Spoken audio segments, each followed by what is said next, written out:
नमस्कार दोस्तों। आज हम सभी पढ़ने वाले हैं हड़प्पा सभ्यता के खोज और अंत के बारे में। खोज में क्या क्या गलतियां हुई इसके बारे में पढ़ेंगे और अंत कैसे हुआ और इसमें क्या झूठ है क्या सही है इसके बारे में देखेंगे। और इससे पहले हमने देखा कि हड़प्पा सभ्यता के लोग जीवन का निर्वाह कैसे करते थे। यहाँ का व्यापार देखा, बस्तियाँ देखी, शिल्पकारी देखी और बहुत सी कुछ चीज़ें देखी जो हमने अगली क्लास में देखा था। तो चलिए स्टार्ट करते हैं। देखिए, इसके अंत सबसे पहले हम देखेंगे अंत, फिर उसके बाद खोज के बारे में देखेंगे। अंत में 2-3 सिद्धांत हैं। सबसे पहला दिया जॉन मॉर्सल ने, डेड मैन लेन। किसने दिया? जॉन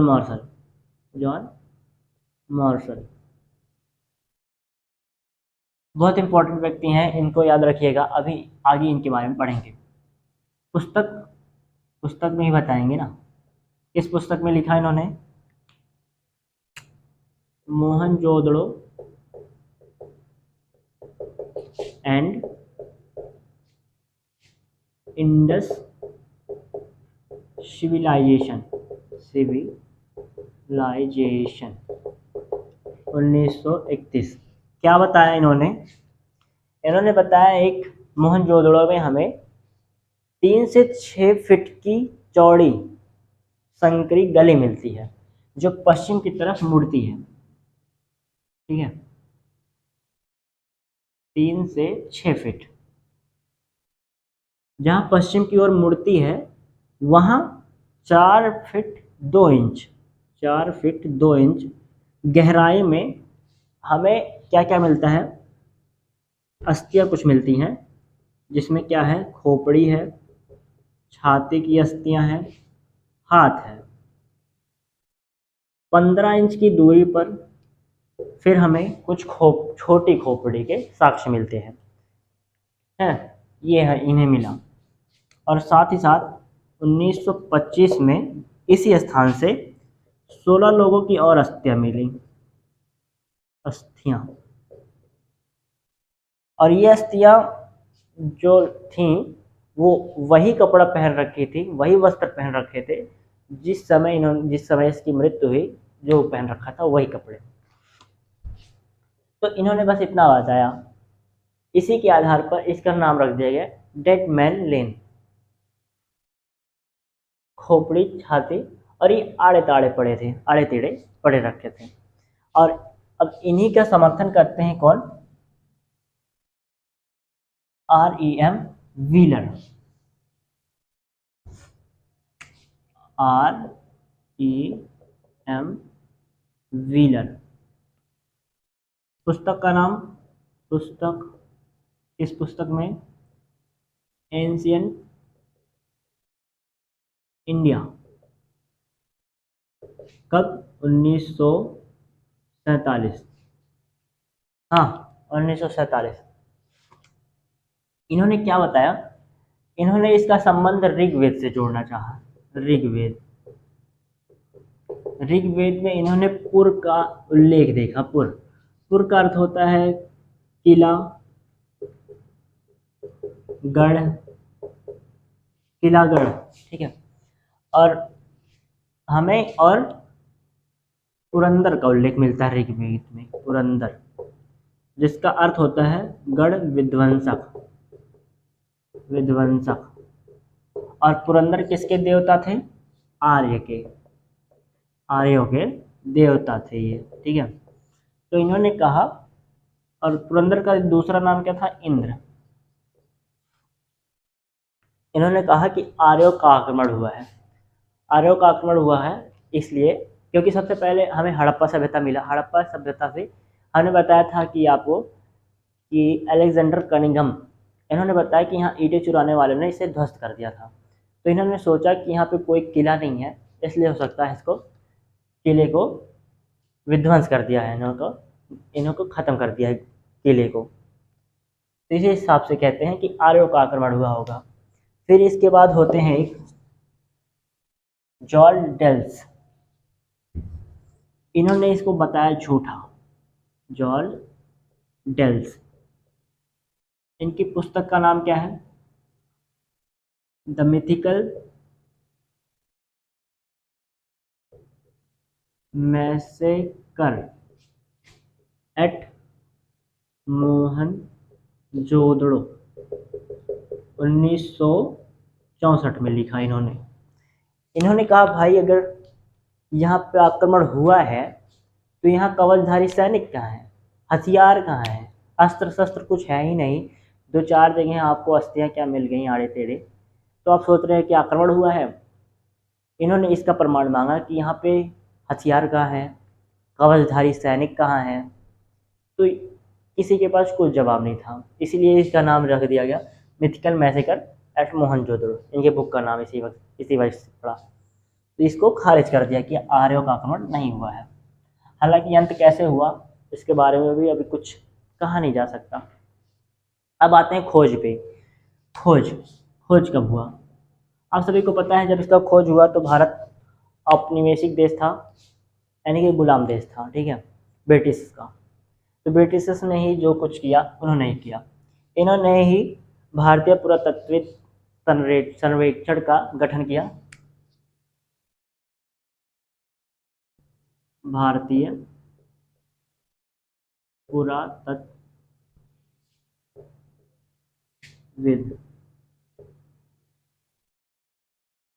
तत्विद नहीं तत्विक पूरा सर्वेक्षण का गठन किया। कब किया? 1875 में। पहले जनरल कौन बने? पहले जनरल अलेक्जेंडर कनिंघम।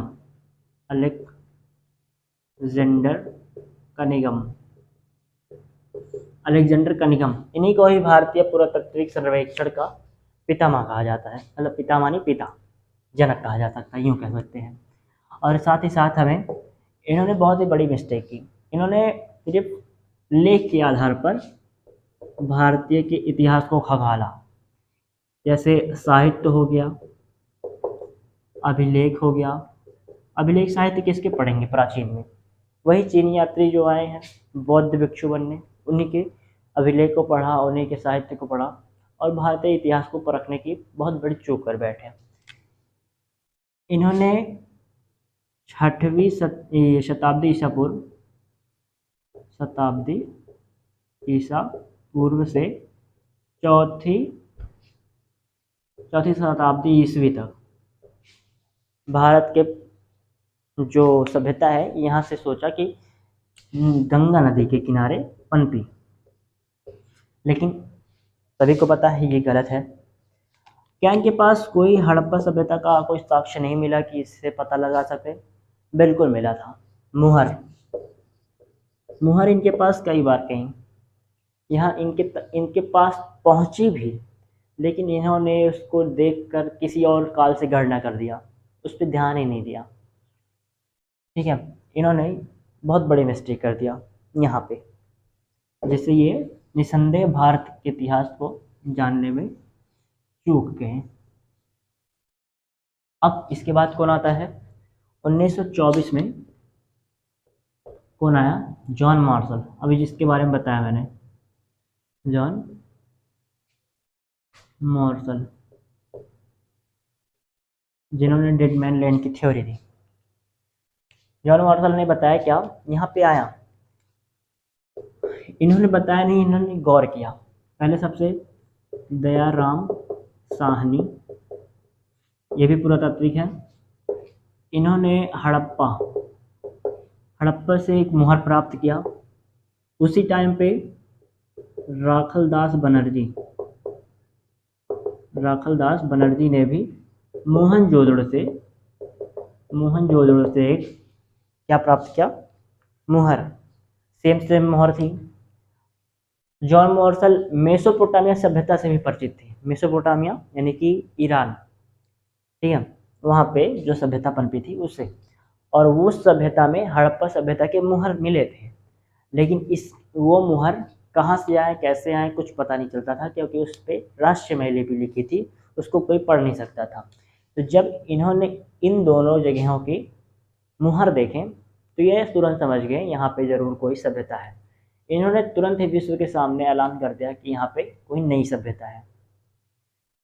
और एस एन राव लिखते हैं कि जॉन मार्शल भारत को जहां पाया वहां से 3000 वर्ष पीछे ले जाके रख दिया है। कितनी अच्छी बात है। बस हमारे लिए भी दुख की बात है, क्योंकि हमारे गौरवमय इतिहास को कोई ब्रिटिशर्स बता रहा है। दुख नहीं बल्कि शर्म की बात है। खैर क्या कर सकते हैं। अब यहाँ पे खुदाई हुई। खुदाई में इनकी गलतियाँ क्या हो गई? गलतियाँ कुछ हुई। गलती इन्होंने इन्होंने क्या नहीं किया? इन्होंने क्रम विन्यास नहीं देखा। अस्तर विन्यास, अस्तर विन्यास। अब ये क्या होता है अस्तर विन्यास? देखिए मैं आपको समझाता हूँ। जैसे जो होता है, मान लीजिए सबसे निचली मिट्टी है। अब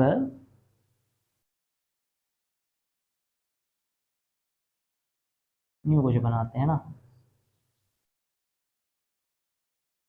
ये है हड़प्पा सभ्यता की मिट्टी। ये समय समय पे लेयर जमचा जाता है। समय समय पे अलग अलग लेयर, कहीं ना कहीं उल्टा सीधा बैठ जाता है। ऐसे कुछ ऐसे, तो कभी ऐसे। तो इन्होंने क्या नहीं किया? इन्होंने इसके अस्तर को नहीं देखा, इसके क्रम अस्तर को नहीं देखा। इन्होंने क्षैतिज ही पूरा पूरा का पूरा क्षैतिज ही पूरा उत्खनन करवा दिया। मान लीजिए इतना अगर मिला, इन्होंने इसका उत्खनन कर दिया। टीले कहीं मिले, कहीं सभ्यता के कुछ प्रमाण मिले, तो उनको सीधा सीधा क्षैतिज ही खुदाई कर दिया। तो इससे क्या हुए? मान लीजिए ये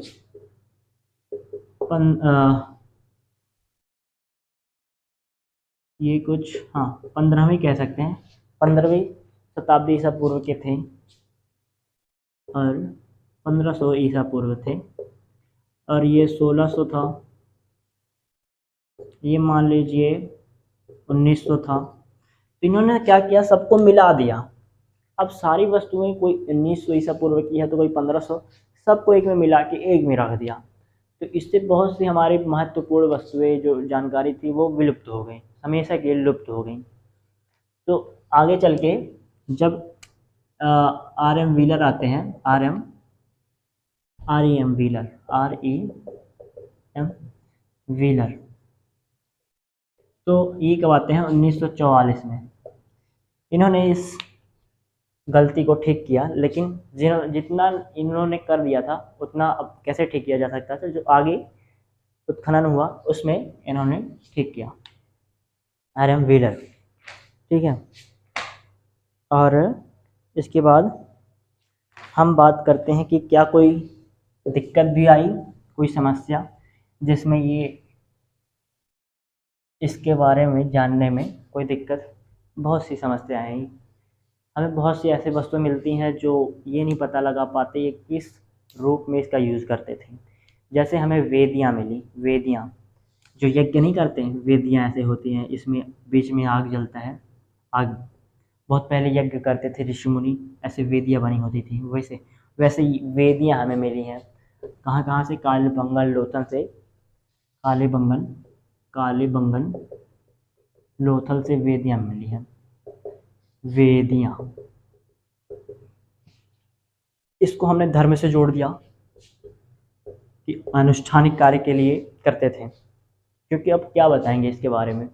हमें हड़प्पा सभ्यता से पूरे जितनी नारियों की हमें मूर्तियाँ मिली हैं उतनी पुरुषों की नहीं मिली हैं। इस आधार पे हमने कह दिया कि मातृभूमि मातृसत्तात्मक समाज था। मातृसत्तात्मक समाज। और हमें ऐसी भी मूर्तियाँ मिली हैं जिसमें बहुत ही विशेष वस्त्र धारण किए हुए हैं नारी, उसके सिर के ऊपर कोई अलग सा ही मुकुट के रखा गया है। तो उसके आधार पर कह दिया गया कि ये यहाँ की मातृदेवी होंगी, मातृदेवी। और इसी के साथ साथ हमें एक जोगी जोगी की प्रतिरूप मिलता है मुहर पर। किस पर? मुहर पर, जिसके ऊपर ऐसे त्रिशूल बना गया है। हाँ, आसपास जानवर हैं, यूँ रख दिया गया है इन्हें। ये बैठे हैं एकदम मुद्रा की अवस्था में, एकदम मुद्रा, ऐसे हाथ रखे हुए। तो इन्हें कह दिया गया कि ये आद्य शिव हैं। क्या? आद्य शिव। लेकिन बाद में जब हम ऋग्वेद में देखते हैं, जो लगभग 1500 से 1000 ईसा पूर्व लिखा गया, उसमें क्या बताया गया कि आद्य शिव ना ही योगी थे, ना ही योगी थे, और ना ही पशुपति थे, क्योंकि यहाँ पे आसपास बहुत ही पशु बनाए गए हैं। तो इस आधार पर इन्हें खारिज कर दिया गया कि आद्य शिव नहीं है, और इन्हें कह दिया गया कि ये कोई हो सकता है जादू टोना वाले व्यक्ति हो, या फिर दूसरी दुनिया से संपर्क करने वाले, ऐसा कुछ भी कह दिया गया धर्म से जोड़कर। और कुछ मिले हमें, बहुत ही छोटे छोटे शिवलिंग के समान पत्थर मिले हैं, छोटे छोटे, इतने छोटे तो बहुत, यूँ मिले हैं, यूँ ऐसे, ठीक है, इतने बड़े होंगे। तो इसे कह दिया गया कि शिवलिंग है। और हो सकता है या फिर ये खेलने की वस्तुएं हों, जैसे चेस के सामान यहाँ पे रख दिया, यहाँ पे ऐसे ऐसे शिवलिंग के समान। तो कुछ भी कहा जा सकता है।